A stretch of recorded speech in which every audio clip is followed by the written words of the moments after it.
What's up, Team Female? Welcome to Female Political Strategy. Female first, female forward. Politically non-binary, I'm Ro. I'm Lilith. And I'm Elle. And today we're going to talk about an article I wrote about a new concept I'd like to introduce called Feminist Realism. Tell us all about it, Lilith. I'll just dive right into the article. So, title is Feminist Realism, an Introduction. There's been much debate over what type of feminism female dating strategy represents ever since the creation of the female dating strategy subreddit in 2019, February. FDS borrows considerably from radical feminism, radical meaning root, in that we acknowledge the patriarchal roots of inequality between men and women. I want to jump in here because I've seen a lot of critiques of FDS and then saying that we're not really radical feminist because of XYZ. Mm-hmm. And I want to make it clear, we have parts where we're inspired by radical feminism, especially a lot of the porn critique, but everybody who's involved in FDS isn't necessarily a radical feminist.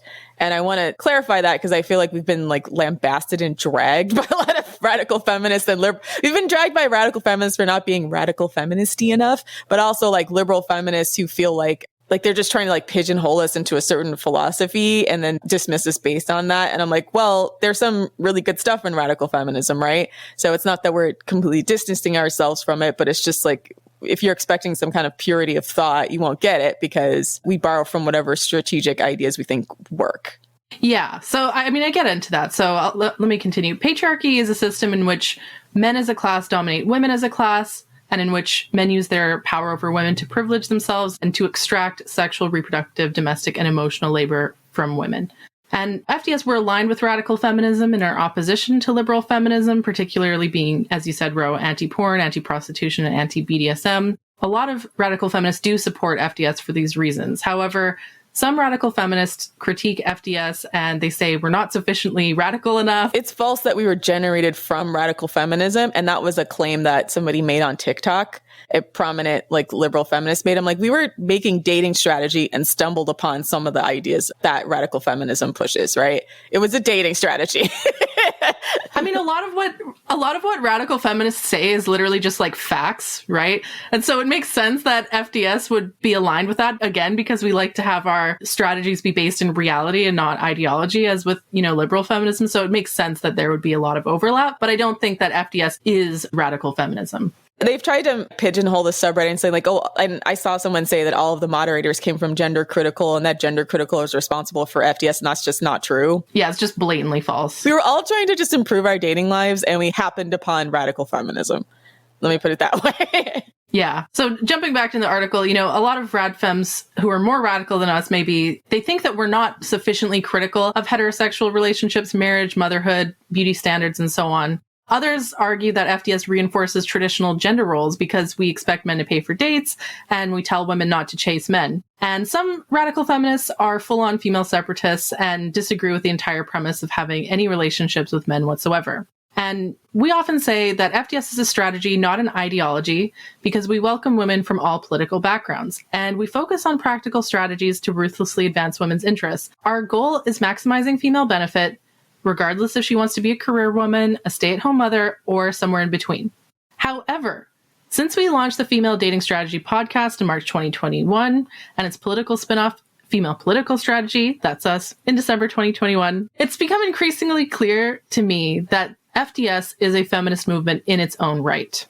To address the immense backlash we got from even platforming Elle on FDS, I feel conceptually we're trying something different than what's been traditionally quote unquote feminist, which the Democratic Party or liberalism has a chokehold on, which I think is ruffling a lot of people's feathers because they don't think of any woman that's a conservative could also be feminist.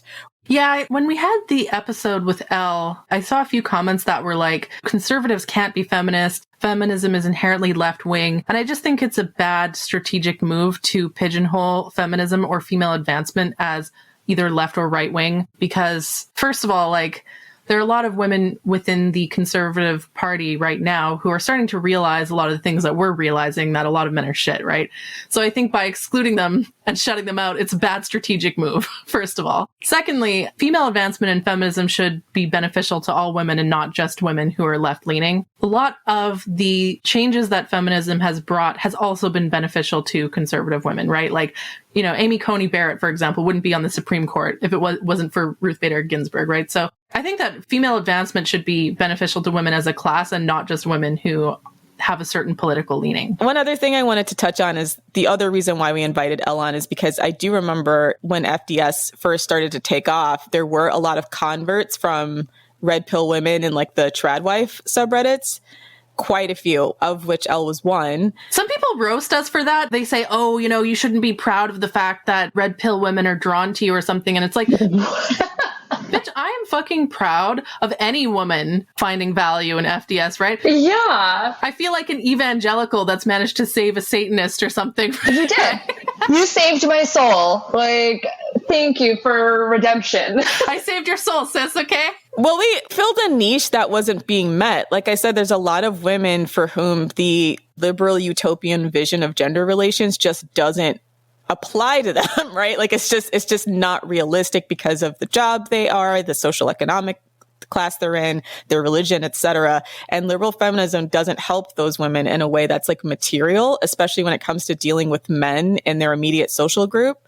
And so I feel like we bridged that gap for them and also gave them like a sense of female camaraderie that was maybe missing. Yeah. So a lot of women were saying, man, I like female dating strategy over red pill women because these women feel empowered, like they're taking action and a lot of their things make sense. And even if they do want a traditional marriage, a lot of the stuff they were being taught on red pill women was just men LARPing and like downloading misogyny on them. And so they weren't vetting men properly. So even if you do want a traditional marriage, like you can't use red pill women and get it because they're going to lead you to get into relationships with abusive men because red pill men are scrotes. I saw a really good tweet today that was like, trad men are trad men in a BDSM way, not in a religious way. So the one thing I just wanted to add about coming from red pill to FDS is utilitarian. At the end of the day, there is no like belief system. There is no really any sacred words. It's female first and not in a heady cerebral way. It's female first because I am a woman and it's something that brings back my sense of purpose back to me. And I think we women kind of fall into like a nurturing role where we take care of literally everybody but ourselves, which is related to like societal stuff, biological, a whole bunch of other host of things that may or may not be weighing in, but it's just shifting that focus from everybody else to yourself and itself. That's truly empowering. And that's what FDS brings to the table. And that's apolitical. Oh, I'm going to get to the word empowering in a bit, Elle. I think you're going to like what I have to say about that word. Okay. I'm stoked. Jumping back into the article, in my opinion, I consider FDS a form of feminist realism. By realism, I'm referring to Realpolitik, which is a school of thought within political philosophy. It was coined in 1853 by German writer and politician Ludwig von Rochow. I don't know how to pronounce the fucking name. Anyways, Rochow. He argues that the law, and by the way, Ludwig von Rochow himself was a liberal. And so this is another thing that gets misunderstood about Realpolitik. It's not like when it was coined, it was just some guy being like, I'm going to be Machiavellian and like plot how to take over the world and be evil and that kind of stuff. Like he himself was liberal and was writing from the perspective of, why is it that, all these great ideas from liberalism have failed to yield so many results, right? So, anyway, so he argued that the law of power governs the political world much in the same way that the law of gravity governs the physical world. Realpolitik is defined as a system of politics or principles based on practical rather than moral or ideological considerations. And the opposite of Realpolitik is political liberalism, which emphasizes cooperation, idealism, utopia, and so on. And so I think of FDS as sort of the feminist application of Realpolitik, much in the same way that liberal feminism is the feminist application of liberalism. And keep in mind, the concept of Realpolitik emerged in the context of the 19th century collision between Enlightenment-era liberal idealism and the brutal realities of power politics. And the conditions for that are very similar to now within feminism. Likewise, FDS emerged in the context of the collision between liberal feminist idealism and the brutal realities of male power under patriarchy. And so a feminist application of Realpolitik focuses on practical strategies to increase female power, as opposed to liberal feminism, which strives for equality, or radical feminism, which strives for female liberation. The one thing with liberal feminism, it's not just that it tries to strive for equality, it strives to divest ourselves from everything that makes us female to be equal, which is part of what I was ranting against in our episode we did about Elon Musk's tech bros.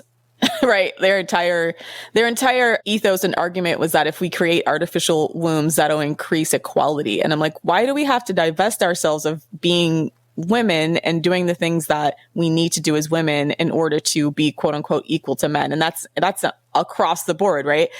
We've talked about how bad that is when it came to sexual politics and the sexual revolution, and how trying to be the same as men in order to prove our equality was disastrous, because we clearly have biological differences which make our risks and rewards massively different in comparison to men. Yeah, and that's why I personally align more closely with radical feminism in the sense that it focuses on female liberation from male oppression. But my only problem with that is that it's like, liberation from what? It's like, where do you go after that? My point being that, you know, when you're at war, for example, I know that people might reject this idea of me framing patriarchy as war, but like when you're at war, it's important to have specific goals for how you define victory. You know, whether it's like a territorial win or, you know, winning hearts and minds kind of thing, you have to have a specific goal in mind. And so my problem with radical feminism, they're like, oh, we want liberation from male oppression. And it's like, okay, but what does that look like? What do you do after, right? Is it like female only commune? You know, is it matriarchy? And the problem with liberal feminism, which is striving for equality, is that, first of all, it's just very like shallow. I feel like most of the time, liberal feminism, it's about treating the symptoms rather than the cause. They'll look at these power dynamics between men and women and they say stupid shit like, patriarchy hurts men too, which is completely ignoring the whole reason why patriarchy exists in the first place, which is that it benefits men. It benefits like a large enough percentage of them that they prefer it over other systems. I mean, do men suffer under patriarchy? Yes, but they also benefit from it overwhelmingly. But jumping back to the article, in international relations theory, Realpolitik evolved into realism, which is a theoretical framework that characterizes global politics as a conflict between state actors seeking to advance their own interests. And realism is state-centric, and it assumes that states are primarily motivated by rational self-interest and desire power as a means of self-preservation. Yeah, agreed. And I think that's what's really been missing from our discussion about feminism is whenever they make these tropes, they don't fill in the blank and they don't say the thing, which is the reason why we're having these problems is because men have chosen to prioritize themselves. Part of the problem with sugarcoating everything in terms of equality is like if you have one group that's playing to win and the other group that's like playing for equality, you're going to just keep moving the Overton window towards one direction, which is what keeps happening, right? And like you have to advocate for yourself in the absolute. Women just need to start saying, okay, like we need to advocate for us to be considered in 100% of the cases and us to be looked at as the default human beings whenever we're making decisions in the same way that men are looked at as the default human beings. Like we would get a lot closer to the middle versus like them trying to shove certain things down our throat and then being like, if you have a problem with it, it's because you're not striving to be equal enough to men, right? Like your female biology is therefore an inconvenience to everyone else.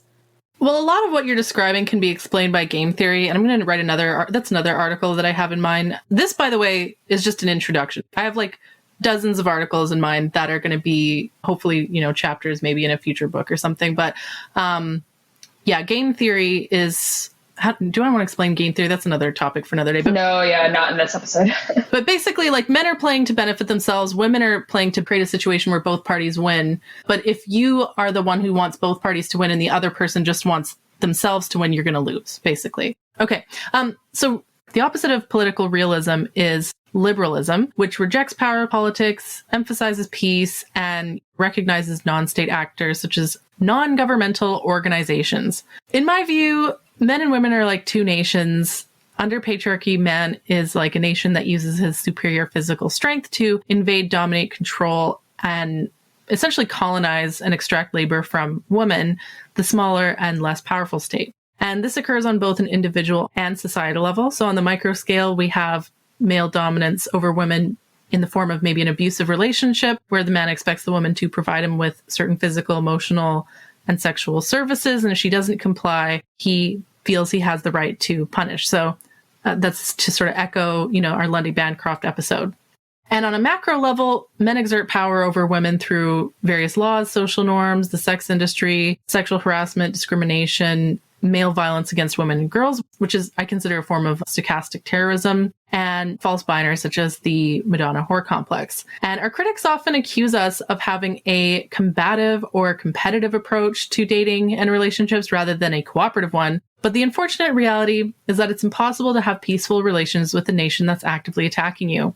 Women didn't start this war, men did, and women are finally fighting back. I love that. I just feel like it's weird where we can pretty much observe that for most species out there, the males and the females have a competing set of interests, and we can be pretty... Just look at ducks, right? Yeah, like ducks. So yeah, we can be pretty like blunt and observant about that. But with humanity, and when it comes to the way that feminism at least liberal feminists conceptualize this, they consider it extreme to like acknowledge that men just have straight up competing interests, and they don't do it because they don't want to, because it doesn't benefit them. So that their constant like appeal to empathy is falling on deaf ears because they don't care.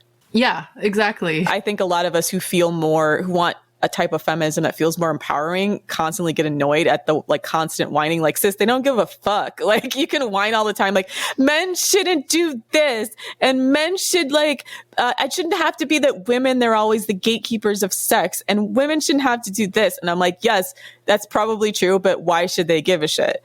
Yeah. Because right, like, that's essentially what my issue with liberal feminism is. It's a lot of like whining about things men should care about, but no actual action to create consequences if they don't care about said things. So then that's where that leads a lot of women to get into relationships or make like a million think pieces about the things that men should do without any practical strategy as to how to achieve that. And then once we came up with more practical strategies, they started saying we're mean, which I'm like, okay, well, then suffer, Like, yeah. Well, one example of this is, liberal feminists, they're like, it's so unfair that, if a man has lots of sex, he's a stud, but if a woman has lots of sex, she's a slut. I should be able to just be a slut and have sex with as many men as I want and do whatever I want, and there shouldn't be any consequences for me. And I'm like, okay, girl, like, you can go out and sleep with however many men you want, and I don't think that makes you like a bad person or anything like that, but understand that like you're putting yourself at risk, right? And we get accused of like slut shaming or being sexual conservatives or so on. And for us, the sexual conservatism or the quote unquote sexual conservatism stuff isn't about we make men wait for sex not because of purity culture, because we think women who have sex are dirty. We do that because when you have sex with men, you're giving up your power. Yeah. And I see things through the lens of power. And unfortunately, we just live in a world where when a man and a woman have sex, he wins and she loses.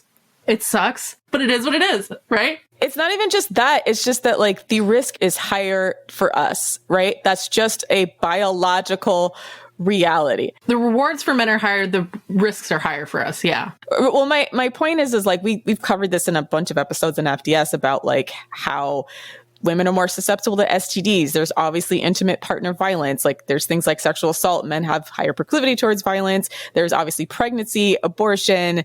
And then you have a lot less likelihood you're even going to orgasm or have pleasurable sex from the encounter. So like we're looking at it from, even if you just take out of the dynamics, just pretend gender doesn't exist. If you look at two populations of people and you just line the factors up, any given interaction about who's going to benefit more, you can just see that the risks and rewards are not equal. So therefore, their versions of equality are never going to work unless we magically divorce ourselves from our biology, which is that they keep trying to increasingly do, which has its own massive amounts of harm. So the conservative take on it is, and it's so trite, and I think a lot of people might be triggered by this. So trigger warning. I stand by the lock and key metaphor, where a key that can open many locks is a master key, and a lock that can be opened by many keys, it's a broken lock. I mean, I don't think that men who have a lot of sex are like master keys. I think they're just community dick. A lot of times those guys are actually being thrown back in the pool a lot because they're bad at sex.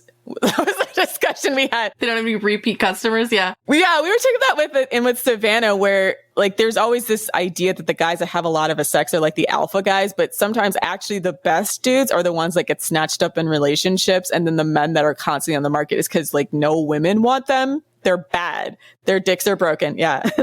There's something broken. Yeah. Broken dick. I guess I need to take back, like, I'm going to walk back like the master part of it. But at the end of the day, like a woman has a lot more to lose than men. Like they're both losing something. But like when you make 100 million sperm a day and you make X amount of eggs in a month, and like our body just can't handle sex the way a man's body can. Or I don't know if it's even that our body can't handle. It's just like socially the risks. I mean, medically, yeah, the risks are higher, you know, because we can get pregnant, right? And men can't. Yeah. You know, another liberal feminist gripe is I see like, you know, liberal feminists being like, why is birth control always the woman's responsibility? You know, men should take more responsibility for birth control. Well, it's because men don't face the consequences of pregnancy. And so they have no incentive to try to avoid pregnancy. Yeah. And even then, they're only going to do it if they feel the consequences are high. Let's say we do have a male birth control. So a lot of men are going to use it as an excuse to not use condoms and or do reproductive coercion, right? So you trust a guy to be on birth control, but if he wants to trap you, so to speak, then he may not actually be on birth control. He could lie about that. There's just so many other risk factors that even when they're talking about like, oh, birth control was supposed to be the great equalizer in the sexual market. And it didn't really, one, because like all of the side effects that women have to experience with birth control, including loss of sex drive, ironically. So you're already deadening your sex drive in the first place. And then two, now there's a lot more pressure to like not use condoms because the possibility of pregnancy is lessened because they look at it now. It's completely a woman's responsibility to make sure a baby doesn't happen. That's the other thing with liberal feminists. They don't want to acknowledge things like, oh, you know, if male birth control became widely available, a man could lie about using it and then use that to like baby trap a woman. And then the liberal feminists, well, not all men are like that, blah, blah, blah. And it's like, we don't need all men to be like that. We just need some of them to be like that for it to create a risk. But again, liberal feminists don't want to talk about risk versus and reward. They just want to talk about how things should be or how things would be in an ideal world. And unfortunately, we don't live in a utopia. Right? We're not there yet, right? So it's not beneficial to pretend like we've already achieved this utopia when we haven't, right? We're just going to be putting ourselves at a disadvantage. And the last thing about this paragraph is with my line, women didn't start this war, men did, women are finally fighting back, is because I know that a lot of people, a lot of men especially, they see feminism as like an attack on men or an attack on masculinity. And I want to be very clear that that's just like the macro scale of Darvo. So men who are abusers, right? Like Lundy Bancroft writes about this in his book, you know, why does he do that? Abusive men often reverse aggressor and victim. And so he describes a scenario in his book where an abusive man grabs his wife's neck and like pushes her against the wall. And when she kicks him in the balls, he says, she attacked me, right? Totally ignoring the fact that he attacked her first, right? He frames her self-defense as an attack on him. And the thing that I see with a lot of anti-feminist stuff is that men seem to think that the natural order, the way that things should be, is for men to dominate women, and for women to resist male domination is seen as an attack on men. And so I want to be very clear that I'm sure there's going to be people trying to misconstrue this idea of feminist realism as like, oh, they want to abuse men. Oh, they want to be this and that and do horrible shit to men. And no, I'm not. I'm saying this purely from like a self-defense standpoint. Okay. Like men want to dominate women under patriarchy. Men want to dominate women. And I don't want to be dominated. That's really what it is. And sometimes it's not even on purpose. So like, let's just even just say it's not a conscious thing for most of them. It's just that they have zero idea or understanding of our experience. So some things are just a byproduct of, or they're entitled. Well, some of it's just a byproduct of ignorance, right? Like they cannot understand what it's like to inhabit our bodies. So once again, it's important for us to like ruthlessly advocate for self so that we can put our voice to the forefront because they have no concept of it. So even in the best case scenario, it's like trying to understand another culture you're not a part of, right? Like there's a lot of people that like will comment on other things that are going on in other countries and they're not immersed in the culture enough to understand a lot of the nuances of that experience, right? And it comes across tone deaf and ignorant. And even though they're really, really trying, and it's just not always effective because it's like there's so many other factors that you're missing because you're not part of this. So like I think we don't even have to think of it as a negative even if you're the type of person that doesn't want to look at it as like a zero-sum game, or like doesn't want to look at it as like men are like our oppressors, just understand that they just don't have a fucking clue. They don't know. Can I tell a story about that actually that's very, very relevant? So it was just a couple of weeks ago. I asked a friend of mine, when was the last time you were afraid? And he looked at me like I asked him, what does air taste like? And he was like, what? He's like, afraid? I don't know. I guess when I threw out my back and I thought like I broke something. And I'm like, no. I mean, like, existentially, when was the last time you were afraid? He couldn't think of it. And so I went around and made it a point to ask like a lot of my guy friends, like, when was the last time you were truly afraid? Just like walk down the street. And I lived in one of the scariest cities in the entire country, in the US. And I'm just like, a lot of my guy friends like don't own guns. And I'm like, why don't you own a gun here? They're like, oh, the laws are too complicated. I'm like, but it's scary. Aren't you afraid that somebody, and then they were just like, I guess, but no, I guess it'd be awkward if somebody broke in, but yeah, I'll cross that bridge when I get there. But like, men don't even have an understanding of the existential fear that we, like, you guys can relate, right? Like living inner city. Yeah. And you haven't even, Whereas like guys who live in my zip code were just like, no. I'm fine. Yeah. I was trying to explain to a guy I was dating that I almost got snatched up off the street. This is when I was in New York, by the way, where there was some guy that was following me, like, and not even just a little bit following me, like booking it towards me, right? And so I had to run into a Rite Aid to like avoid this guy. But like, he was just like, well, how do you know? I'm like, he was booking straight for me, like trying to explain to them that like, there's, not to mention the daily street harassment, but like the daily fear that you live in just walking outside being female. Yeah. And they just can't relate that we're actually on alert 24 hours. It's like, I don't know what might be a threat to my life. They're just like, and I had a guy friend once tell me, he's like, that's a difficult way to live. I'm like, what? It's your fault. Yeah, that's another thing is like, whenever I try to talk about this sort of thing with men, is they always try to downplay it or be like, oh, you can't live your life constantly being in fear. Oh, are you sure you're seeing things the right way? He could just mean it this way and not in like a sexual way or whatever, right? Like they're always trying to tell me that my perception of reality is wrong. And it's like, no, bitch, your perception of reality is wrong. Okay? Yeah. Like I am correct in feeling threatened by men because men do commit violence against women, right? And a lot of men, either they're men who don't commit violence against women and so they cannot fathom the idea of hurting a woman, or they are violent towards women and they want to obfuscate their intentions. In both cases, they're going to be like, what? I had no idea that's what you're going through, regardless of their intentions. It's like, yeah. But on that note, though, so you said men who would and wouldn't, right? And then there's that middle class of men that wouldn't do that, but have also witnessed women in that situation. So I had another friend who worked in a sorority house and has seen women go through and has been very, very close to those conversations at a very young age while he was in college. So now he's the most like sympathetic and is like, all women need to own guns. All women need to know self-defense. Don't trust men on the first date. Make sure that, he's even like scared of other men for women. And he's like that big brother personality. So good men are out there. They just need more of a reality check to understand what we're going through because they just can't relate immediately. Yeah. I'm going to get to, in a future article, I'm going to get to male defectors. By male defectors, I mean men who are who are like team female and not team patriarchy. And I think this is an important distinction is that in this conversation, I'm talking about resisting patriarchy, which is a system of power. Some men are anti-patriarchy. And I mean, some of them say that they are, but their actions are, otherwise. But anyways, jumping back into the article, did you guys have any other points? Okay. So next point, another unfortunate reality of current male-female relations is that female power is extremely taboo. Or women are only given power, aka empowered, if it serves male interests. Female socialization indoctrinates women into sacrificing our own wants and needs for the benefit of others, especially men.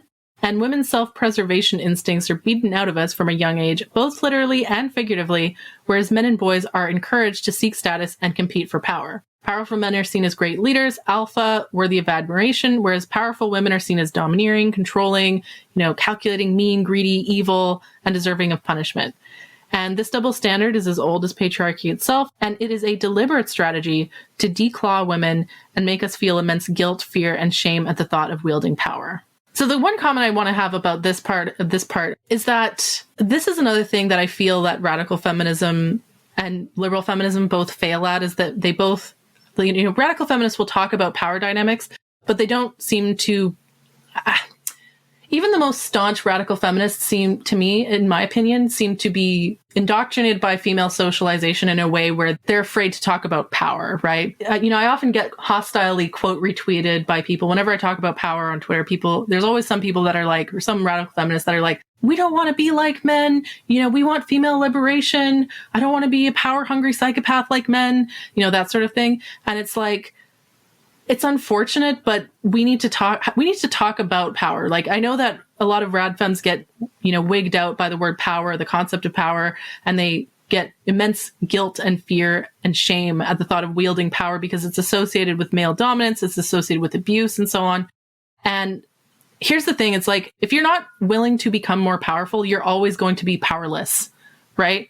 Like, if the other party is trying to get power and you're just sitting there being anemic and not trying to increase your own power, you're never not going to be oppressed. If you think about independence movements from various countries where a colonial power, European colonial power, was colonizing another country, they never just leave because the people there were like, hey, can you please stop colonizing us? Oh, our bad. Yeah. Exactly, right? I didn't know y'all didn't like that or anything. Colonizers, they're not going to leave unless you force them to leave, right? The way that you become independent and have an independence movement as a country is by forming a resistance organization, arming yourselves, engaging in sabotage. There's all these strategies and so on that colonized people have used to increase their own power relative to a much larger, more powerful nation that's colonizing them.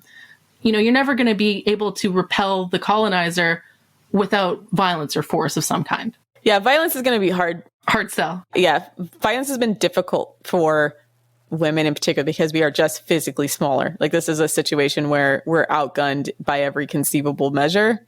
Yeah, and that's why it's important to use other strategies like information war and so on. So that's why, and I'm going to be getting into that. Like, what are nonviolent strategies to overthrow, nonviolent Machiavellian strategies to overthrow patriarchy? That's what feminist realism is going to be about. So what you're talking about is asymmetric warfare? Yeah. As it pertains to feminism, right? Where you have an insurgency. So the term, I think, overthrow in this situation, if we're not talking kinetic, would be subvert, where you're taking something that already holds mainstream authority and then you subvert it, not overtly, but by every other way except for directly facing off. We're looking at social movement theory. How do you get people that aren't exactly within the environment on your side to get you to your end goal? Yeah, it's like, how do you decrease the power of your enemy and increase your own power? And the unfortunate thing is, a lot of women just seem afraid of the concept of power.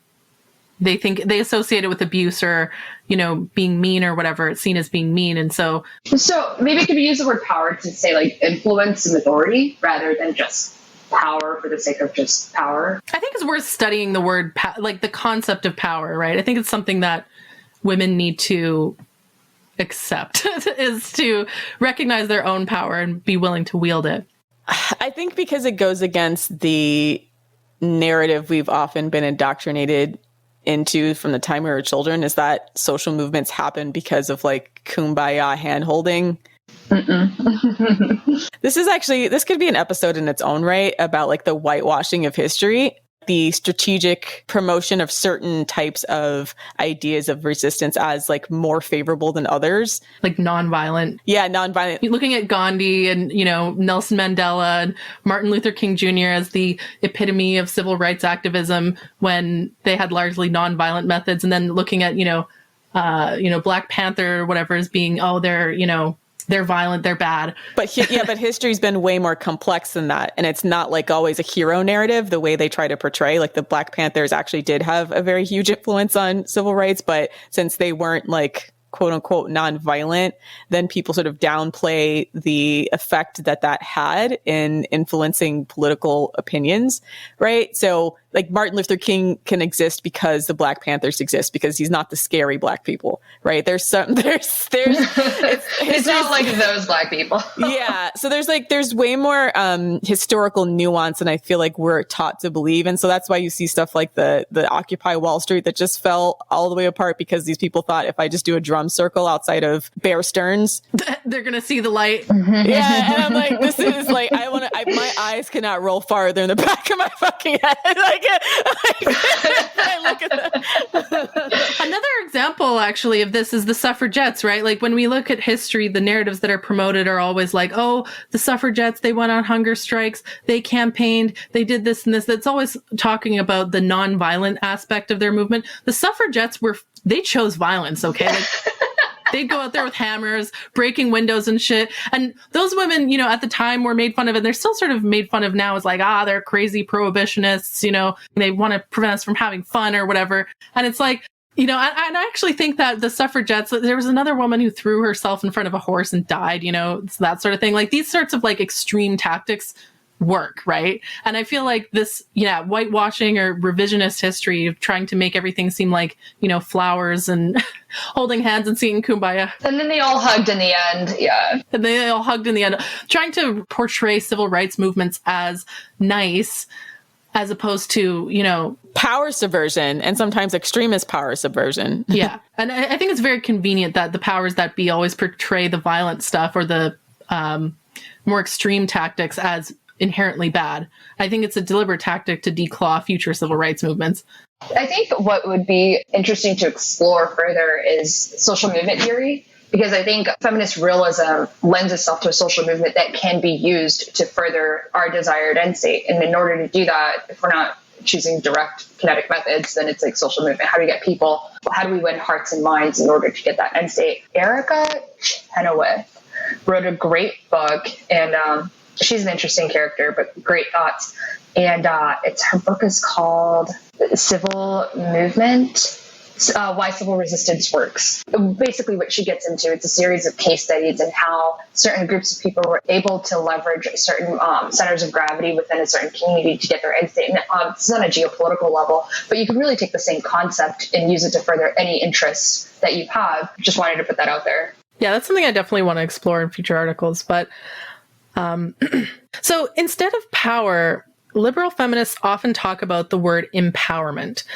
Now, this is my biggest gripe, right? Instead of power, they talk about empowerment.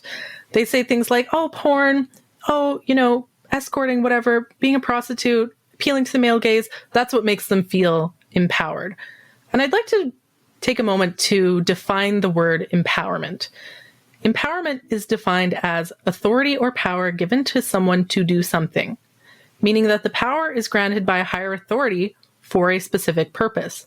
And so the problem with the liberal feminist vision of empowerment is that it's not true female power, because it's dependent on male patronage and is conditional on serving male interests. Yeah, the empowerment narrative is really strange to me, because it's often, like we've highlighted in FDS, exactly what men have socialized women to doing, but they just reclaim it. And I've noticed that both on liberal and conservative culture, right? And as a person who grew up Christian conservative, they were always trying to claim that like the submissive position of the wife is actually the power position, right?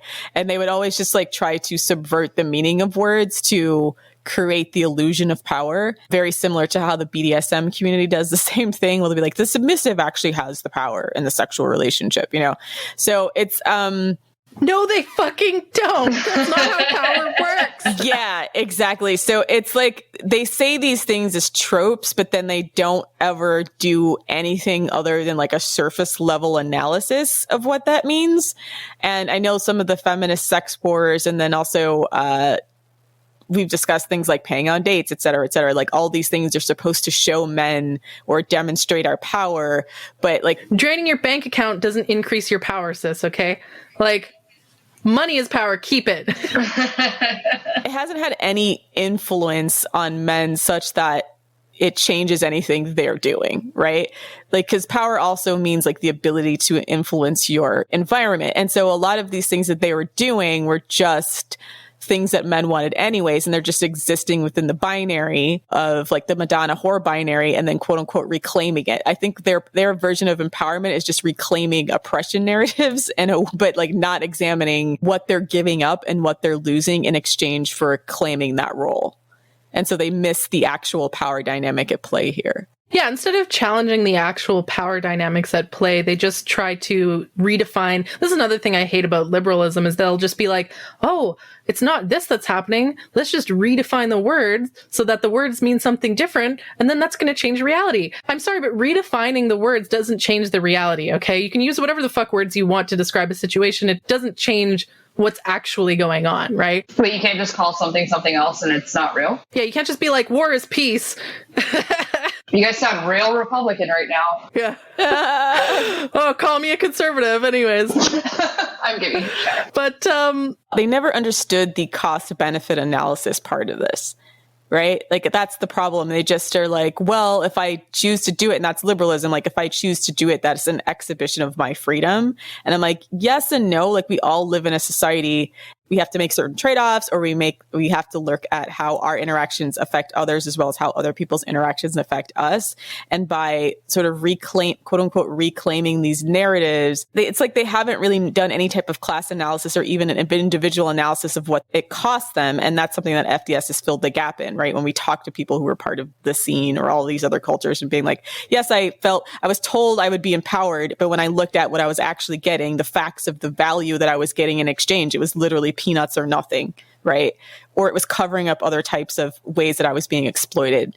So I think they're very easy to manipulate if all you have to do is change the wording around it and not actually examine the cost benefit analysis to yourself and as well as society as a whole. Yeah, like a woman saying, oh, doing prostitution makes me feel empowered is like, I don't know, might be offensive, but it's like a slave being like, I'm just really passionate about picking cotton. Okay, I choose to pick cotton. Not to be a downer, but some of the women who have talked about sex work being empowering, that they'll also say, oh, my clients treat me nicer than any other man ever has. And like, so you sort of understand, okay, it's empowering to a women who have experienced extreme levels of abuse and they don't know any better. So they're being told this is empowering because their default is understanding themselves as being sexually exploited or as sex objects. And so giving them a tiny bit of agency seems empowering to them. But on the topic of false empowerment, jumping back to the article, a similar phenomenon happens in traditional cultures where marriage is the only way that a woman can obtain security for herself and for her children. And right-wing women generally believe that by, submitting to her husband and offering him various caretaking and sexual services, that he'll respond in kind by protecting and providing for her. Unfortunately, traditional men don't always hold up their end of the bargain, and even when they do, the security that he provides her comes with the heavy cost of sacrificing her freedom and decision-making power. Yeah, that's the trade-offs. And if I had a villain origin story, a lot of it would have come from me realizing that all of the ways I've been socialized within my religious culture was set up for me to be exploited and fail. Yeah, it's this.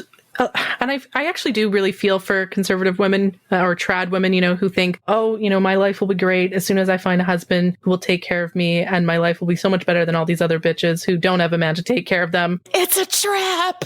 Yeah. I see this a lot with women, trad women being like, why would I want to work in an office for a boss who doesn't even care about me, who's going to like treat me like shit and so on, when I could just have a husband who provides for me and takes care of me. The idea of working to them in a paid job is seen as worse than working for free for a man or something like that. I don't know. And sometimes it is. If they're working class, it's like that or Amazon warehouse, right? And so for them, the trade-off makes sense. But the problem is then you give that man almost all of the power. And if you need to leave, the legal system, the judicial system, the political system, the economic system is not set up to help you. When it comes to the whole like trad wife, conservative woman thing, so conservative women are not a monolith. I think there's this idea within feminist conversation and narrative that, conservative women fall into this one group and liberal women are afforded more of like a socioeconomic diversity. But there are well-off women, independent women, capable women that are conservative for other reasons. I think it boils down to choice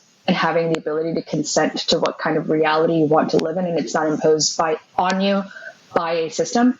And in today's world, it's imposed on women by the system created by men. So what women at least on the right, what I can say what we want is the choice to be stay-at-home moms without being shamed for it.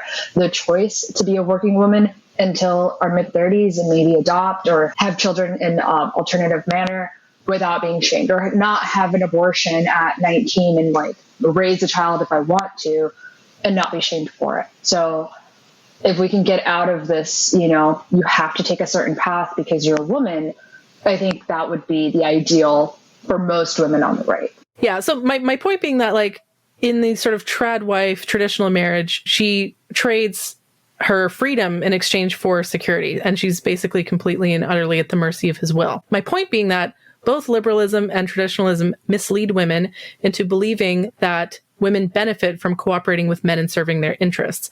And so my view, at least according to feminist realism, is that for every crumb of benefit that women receive as a reward for serving male interests, men get the entire loaf. So why should we settle for crumbs when we can take over the entire bakery? I want the whole cake. I want the whole fucking cake. I don't want crumbs, okay?